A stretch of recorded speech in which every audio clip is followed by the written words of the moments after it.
É fácil a gente compreender isso. Vamos trazer isso para a nossa realidade. Nenhum de nós é obrigado a ser motorista. Mas se nós quisermos ter a nossa carteira de habilitação, nós deveremos nos submeter à prova de autoescola. Nenhum de nós é obrigado a ter diploma universitário. Mas se nós quisermos ter uma graduação, nós deveremos nos submeter à prova do vestibular e às provas decorrentes do curso em si, até a sua conclusão. Se nós queremos nos graduar em algum ponto, nos aprimorar profissionalmente, etc., nós temos que nos submeter ao sacrifício, à prova, à perseverança, às situações próprias que aquela iniciativa exige. De forma que as provas, os eventos que nos atingem, na situação de prova, podem ser situações solicitadas, sugeridas pelos Espíritos que nós aceitamos, ou enviadas pela vida, para que possamos amadurecer em algum ponto.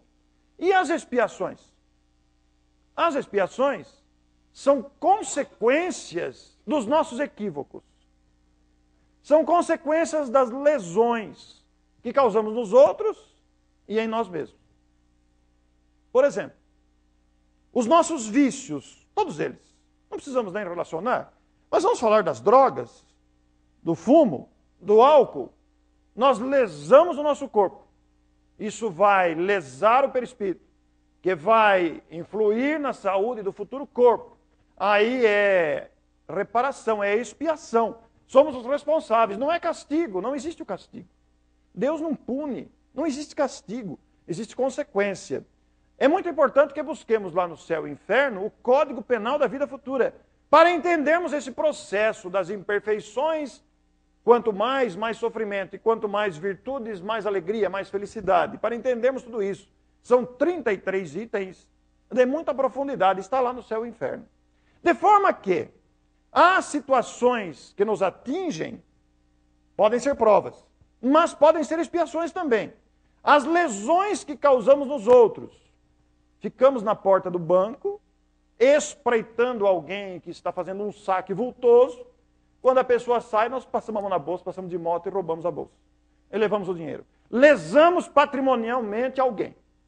Traímos o cônjuge com a nossa infidelidade conjugal. Lesamos o cônjuge. Traímos o nosso sócio. Lesamos alguém com a nossa traição. Jogamos um balde de água fria na esperança de alguém. Lesamos alguém. Caluniamos a vida alheia, lesamos moralmente o outro. Quer dizer, as nossas lesões patrimoniais que fizemos aos outros, as lesões físicas, matamos alguém. A nossa irresponsabilidade no trânsito deixa alguém paralítico. Lesamos fisicamente alguém. Lesamos moralmente alguém. Lesamos alguém espiritualmente. São vários exemplos de situações. Isso vai gerar a expiação. A reparação do mal que causamos em nós ou nos outros. Agora, o que é expiação e o que é prova? Nós não sabemos porque não conhecemos a bagagem uns dos outros. Nós estamos nos vendo fisicamente, mas não sabemos a necessidade de aprendizado que temos. Não sabemos qual é a bagagem de acertos e de desacertos que trazemos. De forma que, tanto na prova como na expiação, estamos aprendendo alguma coisa por necessidade própria. E não podemos cometer a leviandade de dizer que se aquela pessoa está com a vida vegetativa, por exemplo, a pessoa está lá na cama, 30 anos na cama. Não podemos cometer a leviandade e falar, essa pessoa deve ter passado com o trator em cima dos outros, agora ficou assim. Não, de forma nenhuma. É uma leviandade. Por quê? Nos casos, eu conheço um caso,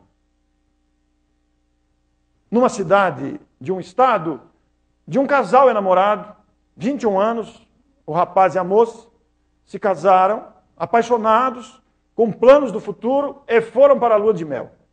Na volta, uma semana depois, o rapaz, agora o marido, estacionou o carro na via de mão única, no lado esquerdo, era uma via de mão única, na casa da mãe.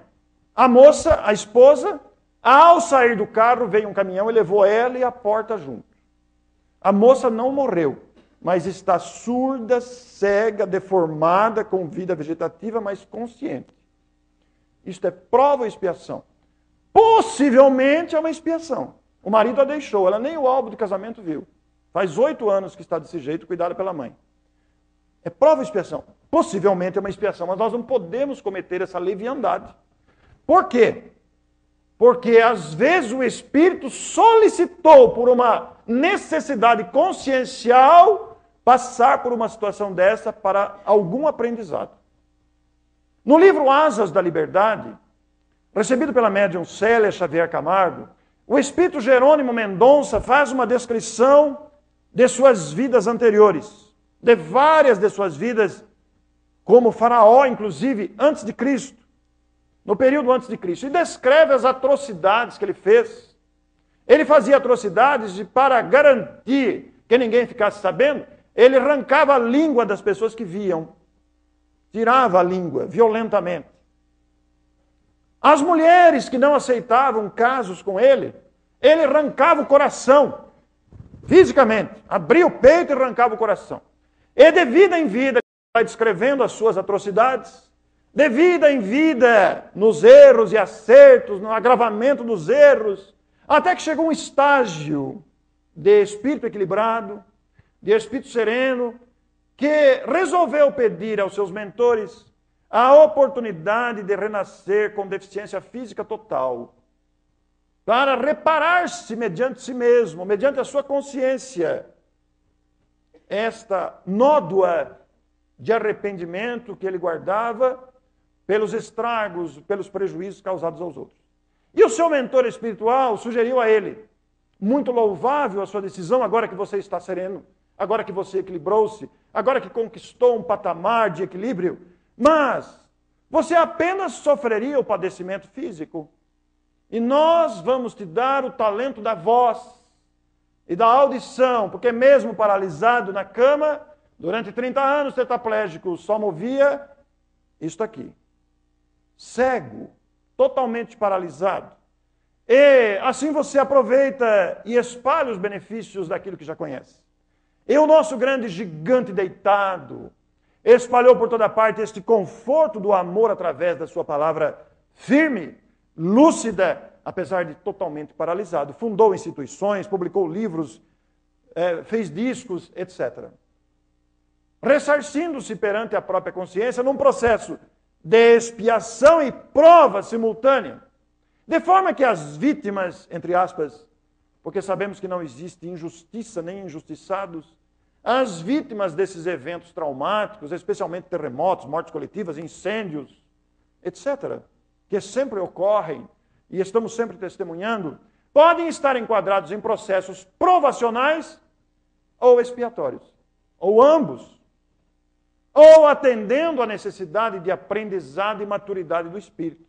Vejam que é um processo complexo, que conscientemente nós não temos acesso, porque ainda nos falta o discernimento de entender isso, e aí Deus nos cobre com o esquecimento, para que possamos, como se começasse do zero, nos aprendizados, a prosseguir, amadurecendo. Então, quando vemos as vítimas dos terremotos, às vezes nós teremos uma pessoa que está debaixo dos escombros, mas interiormente está bem, está em paz consigo mesmo. Enquanto podemos ter alguém num palacete que vive um inferno interior, através do céu e inferno consciencial, porque não existe o céu e o inferno locais determinados. O céu e o inferno são estados conscienciais. O que nós entenderemos com grande facilidade na obra O Céu e o Inferno, ou A Justiça Divina segundo o Espiritismo. E esta questão de mundos, de provas e expiações, nos leva à segunda fonte de consulta, o Evangelho segundo o Espiritismo. Exatamente no capítulo 3, que Allan Kardec colocou como título Há muitas moradas na casa de meu pai. Como sabem os amigos, nesta obra, publicada em 1864, Allan Kardec retirou o ensino moral do Cristo para comentá-los, estudá-los, analisá-los à luz da revelação espírita, que traz sobre a existência de Deus, a imortalidade da alma, a pluralidade das existências, a comunicabilidade dos espíritos, à pluralidade dos mundos habitados.